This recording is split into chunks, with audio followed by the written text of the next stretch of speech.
आइए एक ऐसी स्थिति की कल्पना करते हैं जहां एक ही मैदान पर कई लोग एक खेल खेल रहे हैं। मैदान एक है, अंपायर एक है, लेकिन हर एक खिलाड़ी के पास नियमों की एक अलग किताब है। अच्छा, ये तो काफी भ्रमित करने वाला होगा। बिल्कुल, किसी एक खिलाड़ी के लिए बाउंड्री लाइन का नियम कुछ और है तो दूसरे के लिए फाउल का नियम बिल्कुल अलग।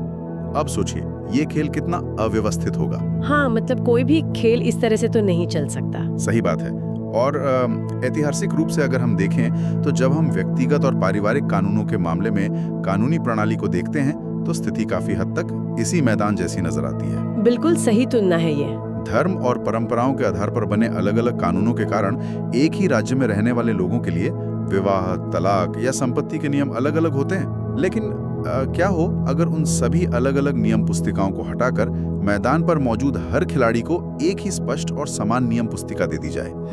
ये एक बहुत बड़ा बदलाव होगा। जी, ठीक है। तो चलिए इसे विस्तार से समझते हैं, क्योंकि मई 2026 में असम विधानसभा में ठीक यही करने का प्रयास किया गया है। हाँ, असम का ये कदम काफी चर्चा में रहा है। बिल्कुल, असम में uniform civil code Assam bill 2026 पेश किया गया है और इसके साथ ही असम ऐसा कदम उठाने वाला देश का तीसरा राज्य बन गया है। इस गहन विश्लेषण का उद्देश्य यही है कि हम समझें कि इस बिल का सीधा सा लक्ष्य क्या है। इसका मुख्य लक्ष्य अलग-अलग व्यक्तिगत कानूनों की जगह एक समान नागरिक ढांचा लागू करना है। हाँ, ताकि हर व्यक्ति के लिए कानून के सामने पूर्ण समानता सुनिश्चित हो सके। तो चलिए इस विस्तृत चर्चा की शुरुआत करते हैं। बिल्कुल, ये खेल के मैदान वाली तुलना पूरी तरह से सटीक है। देखिए, जब हम समान नागरिक संहिता या यूनिफॉर्म सिविल कोड की बात करते हैं तो ये केवल पन्नों पर लिखे कुछ कानूनों को बदलने का मामला नहीं होता है।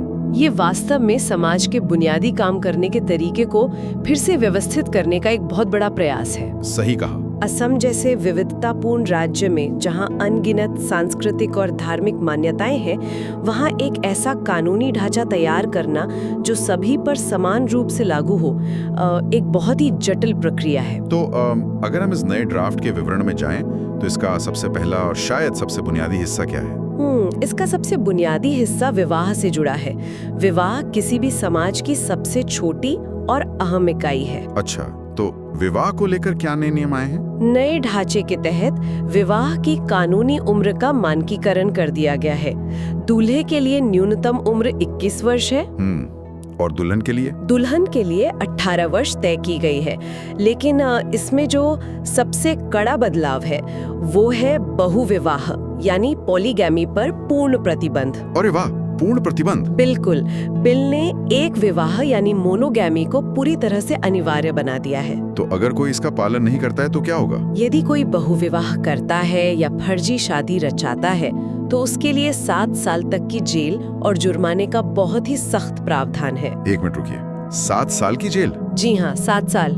ये निश्चित रूप से दर्शाता है कि प्रशासन इस एक विवाह के नियम को लेकर कितना गंभीर है। बिल्कुल, ये कोई हल्का नियम नहीं है। लेकिन यहाँ एक बहुत बड़ा सवाल उठता है और मुझे लगता है कि ये सवाल किसी के भी मन में आएगा।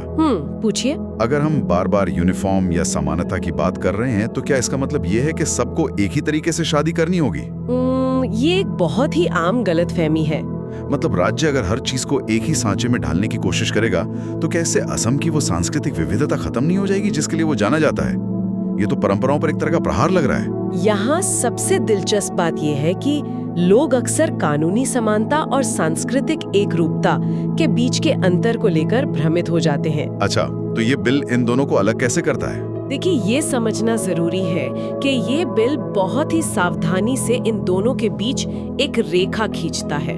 ड्राफ्ट में स्पष्ट रूप से अनुष्ठानों की स्वतंत्रता को सुरक्षित रखा गया है। अनुष्ठानों की स्वतंत्रता यानी फ्रीडम ऑफ रिचुअल? बिल्कुल। इसका तकनीकी अर्थ ये है कि कानूनी ढांचा जैसे शादी की उम्र और एक विवाह का नियम सभी के लिए समान होगा, लेकिन विवाह संपन्न कराने के जो पारंपरिक तरीके हैं वे बिल्कुल नहीं बदलेंगे। ओहो, अब समझ में आया। हाँ, बिल में सभी मान्यता प्राप्त धार्मिक और प्रथागत अनुष्ठानों को पूरी अनुमति दी गई है। अगर उदाहरण के तौर पर देखें तो अहोम चकलोंग, निकाह, वैदिक विवाह, आनंद कारज और क्रिश्चियन यूनियन, ये सभी परंपराएं पूरी तरह से वैध हैं। मतलब लोग अपनी अपनी आस्था के अनुसार ही विवाह के फेरे, निकाह या रस्में पूरी करेंगे। एकदम सही। राज्य ये नहीं बता रहा है कि विवाह कैसे करना है। राज्य केवल ये तय कर रहा है कि उस विवाह से जुड़े अधिकार और दायित्व सभी नागरिकों के लिए एक समान होंगे।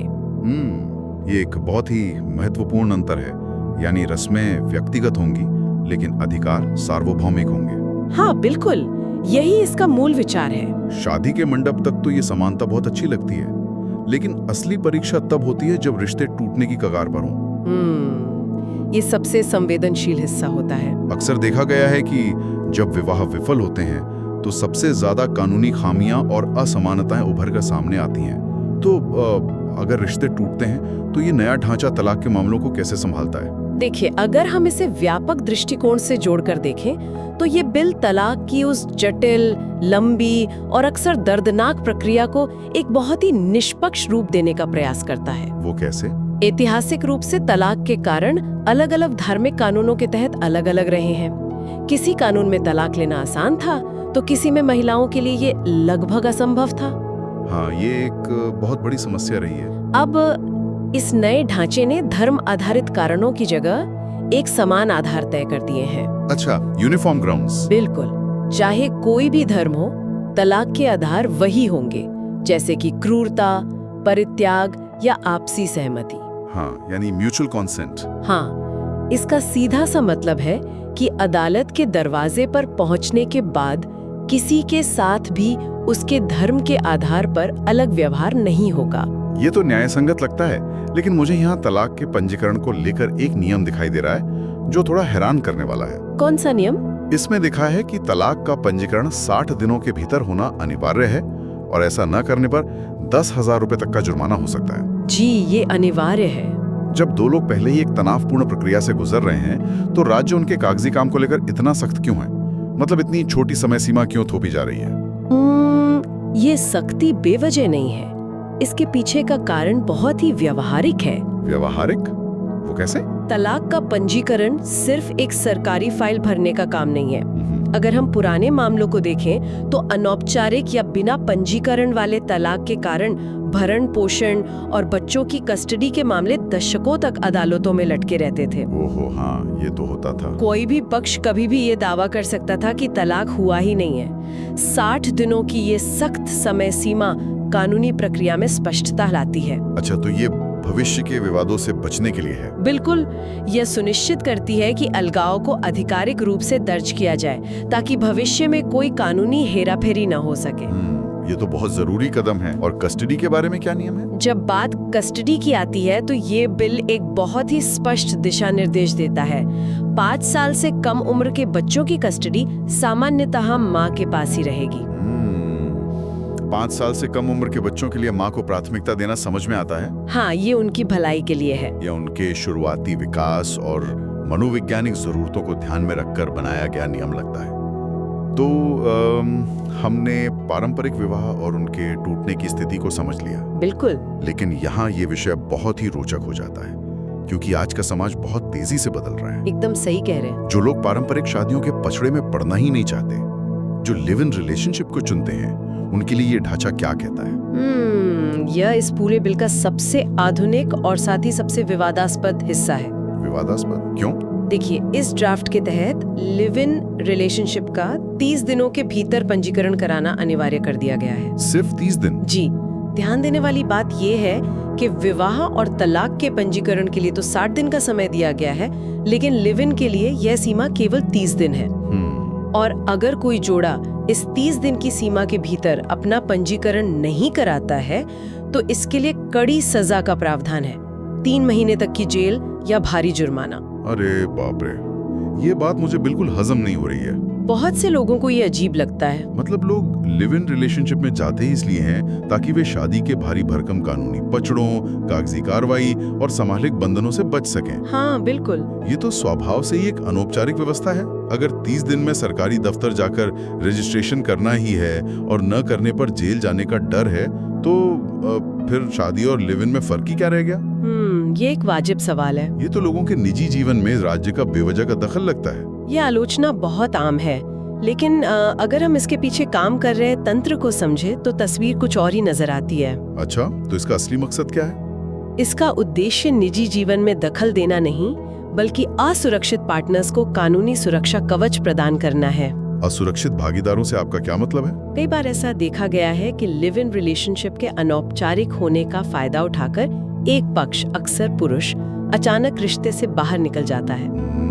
ये तो होता है। ऐसे में महिलाओं को घरेलू हिंसा से सुरक्षा या भरण पोषण का कोई कानूनी अधिकार नहीं मिल पाता था, क्योंकि अदालत की नजर में वो रिश्ता कभी अस्तित्व में था ही नहीं। ओहो, ये तो एक बहुत बड़ा लूप होल था। बिल्कुल। 30 दिन का पंजीकरण इस रिश्ते को एक कानूनी पहचान देता है, लेकिन इससे भी बड़ी बात एक और है। वो क्या? जो इस प्रावधान का सबसे मुख्य कारण है, वो है बच्चों का भविष्य। बच्चों का भविष्य? लिव इन से जुड़े मामलों में बच्चों को लेकर ये बिल क्या बदलाव लाता है? बहुत बड़ा बदलाव। पुराने सिस्टम में लिव इन रिश्तों से पैदा होने वाले बच्चों को कानूनी रूप से बहुत ही कमजोर स्थिति में रखा जाता था। उन्हें कई अधिकारों से वंचित होना पड़ता था। ये नया बिल स्पष्ट रूप से कहता है कि पंजीकृत लिव इन रिश्तों से पैदा होने वाले बच्चों को कानून के तहत पूरी तरह से वैध माना जाएगा। ओह, अब मैं समझा।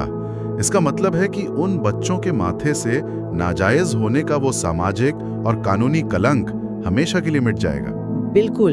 ये केवल एक कागजी प्रक्रिया नहीं है, ये असल में उन बच्चों को समाज में बराबरी का दर्जा दिलाने का एक तंत्र है। सही कहा। और जब कोई बच्चा कानूनी रूप से पूरी तरह वैध हो जाता है, तो स्वाभाविक रूप से इसका सीधा असर उसके भविष्य और संपत्ति के अधिकारों पर पड़ता है। उत्तराधिकार और संपत्ति के अधिकार, ये तो सबसे विवादित मुद्दा होता है। एकदम सटीक विश्लेषण। वैधता सीधे तौर पर संपत्ति के अधिकारों से जुड़ी है। तो ये बिल संपत्ति के बंटवारे को कैसे देखता है? संपत्ति के मामले में ये यूसीसी बिल असम के पारिवारिक संपत्ति विवादों की पूरी दिशा ही बदल देता है। अच्छा। ये बिल पूरी तरह से जेंडर के आधार पर होने वाले हर भेदभाव को जड़ से खत्म करते हुए 50-50% जेंडर समान उत्तराधिकार सुनिश्चित करता है। अरे वाह, यानी अब बेटा हो या बेटी, संपत्ति में दोनों का हिस्सा बिल्कुल बराबर होगा। जी हाँ, बिल्कुल बराबर। यानी अगर मैं इसे सही से समझ रहा हूँ तो ये प्रथम श्रेणी के वारिस या क्लास 1 हेयर्स की जो बात होती है, वो एक तरह का वित्तीय सुरक्षा जाल बन जाता है। बिल्कुल सही शब्द इस्तेमाल किया आपने। एक ऐसा जाल जो सबसे पहले उन लोगों को संभालता है जो व्यक्ति के सबसे करीब हैं, जैसे जीवन साथी, बच्चे और माता पिता। हाँ। क्या ये संपत्ति का बंटवारा इन्हीं के बीच समान रूप से होगा? बिल्कुल। ये वित्तीय सुरक्षा जाल बिना किसी जेंडर या धार्मिक भेदभाव के काम करेगा। इसके अलावा एक और बहुत बड़ा ऐतिहासिक पेच सुलझाया गया है। वो क्या है? पुराने व्यक्तिगत कानूनों में अक्सर पैतृक संपत्ति और स्व अर्जित संपत्ति के बीच बहुत ही जटिल अंतर किए जाते थे। हाँ, ये मैंने सुना है। कई बार ऐसा होता था कि बेटियों को पिता की खुद की कमाई हुई संपत्ति में तो हिस्सा मिल जाता था, लेकिन पीढ़ियों से चली आ रही पैतृक संपत्ति में उन्हें हिस्सा नहीं मिलता था। ये तो काफी अनुचित था। बिल्कुल। ये नया ढांचा उन पुराने और जटिल लैंगिक भेदों को पूरी तरह से समाप्त कर देता है। संपत्ति चाहे पैतृक हो या स्व अर्जित, उस पर अधिकार केवल वारिस होने के नाते तय होगा। तो इससे असम में पीढ़ियों से चले आ रहे संपत्ति के हस्तांतरण का पूरा अर्थशास्त्र ही बदल जाएगा। हाँ, ये एक बहुत बड़ा वित्तीय बदलाव है। ये वास्तव में महिलाओं के आर्थिक सशक्तिकरण की दिशा में एक बहुत बड़ा कदम है। सबके लिए समान नियम, बराबर का हक, मतलब सुनने में बहुत अच्छा लगता है। लेकिन मुझे यहाँ एक बहुत बड़ा विरोधाभास नजर आ रहा है। वो क्या? देखिए, असम की जनसंख्या बहुत ही जटिल है। यहाँ कई स्वदेशी और आदिवासी समुदाय हैं जिनकी अपनी अलग जीवन शैली और सदियों पुराने नियम हैं। हाँ, बिल्कुल है। अगर हम इसे समान नागरिक संहिता कह रहे हैं, तो क्या ये सच में हर एक व्यक्ति पर बिना किसी अपवाद के लागू हो सकता है? क्या आदिवासी समुदायों पर भी ये थोपा जा रहा है? ये एक बहुत ही अहम सवाल है और यहीं पर इस बिल की व्यावहारिकता सामने आती है। अच्छा, तो इस बिल में इसके लिए क्या है? अगर हम इस बिल के छूट और संरक्षण वाले हिस्से को देखें, तो ये स्पष्ट करता है कि पहाड़ी और मैदानी दोनों समुदायों की अनुसूचित जनजातियों को इस बिल के दायरे से 100% पूरी छूट दी गई है। 100% छूट? एक मिनट, अगर कोई कानून समान है तो उसमें किसी पूरे समुदाय को 100% छूट कैसे दी जा सकती है? ये सुनने में अजीब लग सकता है। क्या ये उस समानता के मूल विचार के ही खिलाफ नहीं है? क्या इससे ये पूरा बिल ही कमजोर नहीं हो जाता? ये विरोधाभास लग सकता है, लेकिन अगर हम इसके पीछे के संवैधानिक कारण को समझें तो ये बिल्कुल स्पष्ट हो जाएगा। अच्छा, तो इसका संवैधानिक कारण क्या है? देखिए, ये 100% छूट कोई राजनीतिक रियायत नहीं है। भारत का संविधान अनुसूचित जनजातियों को उनके अनूठे प्रथागत कानूनों और विशिष्ट जीवन शैली को संरक्षित रखने का विशेष अधिकार देता है। कस्टमरी लॉज को बचाना जरूरी है, बिल्कुल। यदि राज्य उन समुदायों पर यूसीसी थोप देता तो इससे उनकी स्वदेशी पहचान और सदियों पुरानी परंपराएं रातों रात नष्ट हो सकती थीं। ओहो, ये तो एक बहुत बड़ा संकट हो जाता। हाँ, इसलिए यह सुनिश्चित करने के लिए कि समानता लाने की इस प्रक्रिया में अल्पसंख्यक स्वदेशी समुदायों की पहचान न मिटे, उन्हें पूरी तरह से बाहर रखा गया है। ये समानता लागू करने और स्वदेशी संरक्षण के बीच संतुलन बनाने का एक संवैधानिक तरीका है। बिल्कुल सही। ये समझना वाकई बहुत जरूरी था। ये सिर्फ नियमों का खेल नहीं है, बल्कि पहचान को बचाए रखने की भी जद्दोजहद है। तो अगर हम इस पूरे नए कानूनी ढांचे को एक कदम पीछे हटकर देखें, तो नियम बन गए हैं, अधिकार तय हो गए हैं और छूट भी निर्धारित कर दी गई है। लेकिन कोई भी कानून तब तक कागजी शेरी रहता है जब तक उसका सख्ती से पालन सुनिश्चित न किया जाए। एकदम सही बात है। चलिए एक त्वरित सारांश के रूप में देखते हैं कि आखिर दंड का प्रावधान कितना कड़ा है। दंड के प्रावधान बहुत स्पष्ट और कड़े हैं। बहु विवाह या फर्जी विवाह के मामले में 7 साल तक की जेल, बाल विवाह के खिलाफ 2 साल तक की जेल और जुर्माना। अच्छा। यदि कोई नए समान आधारों का पालन किए बिना अवैध तरीके से तलाक लेता है तो उसे 3 साल तक की जेल हो सकती है। और लिव इन को लेकर क्या था? लिव इन रिलेशनशिप का पंजीकरण न कराने पर 3 महीने तक की जेल या जुर्माना। चलिए चर्चा को समेटने से पहले देखते हैं कि हमारे निष्कर्ष कितने साफ हैं। एक तरह का छोटा सा रियलिटी चेक या ज्ञान परीक्षण करते हैं। श्रोताओं के लिए एक अच्छा रिकैप रहेगा। ये एक बहुत अच्छा विचार है। मैं एक ट्रिकी सवाल पूछता हूँ। मान लीजिए कोई व्यक्ति अनुसूचित जनजाति समुदाय से आता है, क्या उस पर भी लिव इन रिलेशनशिप को 30 दिन में रजिस्टर करने का दबाव होगा? बिल्कुल नहीं। क्यों नहीं? जैसा कि हमने अभी गहराई से समझा, पहाड़ी और मैदानी दोनों अनुसूचित जनजातियों के प्रथागत कानूनों को संरक्षित करने के लिए उन्हें इस बिल से 100% छूट दी गई है। वे इस पूरे ढांचे से बाहर है, इसलिए उन पर ये 30 दिन वाला नियम लागू नहीं होगा। एकदम सही।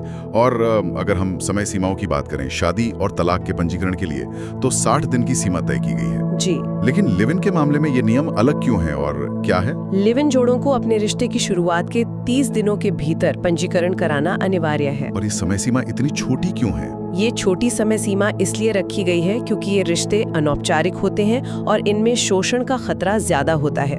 इसलिए राज्य जल्द से जल्द कानूनी सुरक्षा सुनिश्चित करना चाहता है। बहुत खूब। और आखिरी सवाल, जब बात कस्टडी की आती है, मान लीजिए कि माता पिता अलग हो रहे हैं और उनका बच्चा 4 साल का है, तो नया ढांचा किसे प्राथमिकता देता है? छोटे बच्चों की भावनात्मक और शारीरिक भलाई को सर्वोपरि रखते हुए बिल ये स्पष्ट करता है कि 5 वर्ष से कम उम्र के बच्चों की कस्टडी आमतौर पर मां के पास ही रहेगी।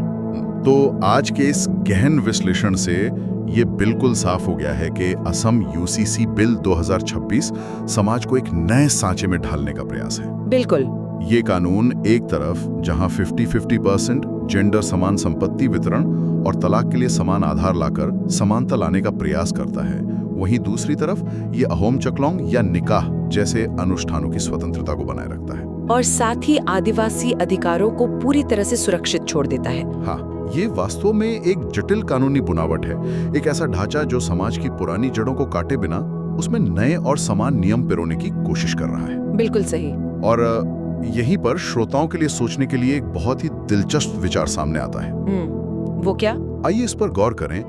जब किसी राज्य में लोग शादी तो अपनी अपनी विविध सांस्कृतिक परंपराओं के अनुसार करते हैं, लेकिन अगर कल को उन्हें तलाक लेना पड़े, बच्चों की कस्टडी तय करनी पड़े या संपत्ति बांटनी पड़े, तो वे सभी एक ही समान कानूनी किताब के अधीन आ जाते हैं। हाँ, ये एक बहुत बड़ा शिफ्ट है। तो भविष्य में सांस्कृतिक परंपरा की स्वतंत्रता और समान नागरिक अधिकारों की कठोरता के बीच की ये महीन रेखा किस तरह विकसित होगी? ये सोचने वाली बात है। जब एक ही छत के नीचे व्यक्तिगत आस्था और राज्य के समान नियम मिलेंगे, तो क्या ये समाज में एक नए तरह के संतुलन को जन्म देगा? बिल्कुल, ये देखना बहुत दिलचस्प होगा। इसी विचारोत्तेजक प्रश्न के साथ हम आज की इस विस्तृत चर्चा को यहीं समाप्त करते हैं। खेल के नियम चाहे जो भी हों, सबसे महत्वपूर्ण ये है कि मैदान पर हर खिलाड़ी को न्याय का एहसास हो।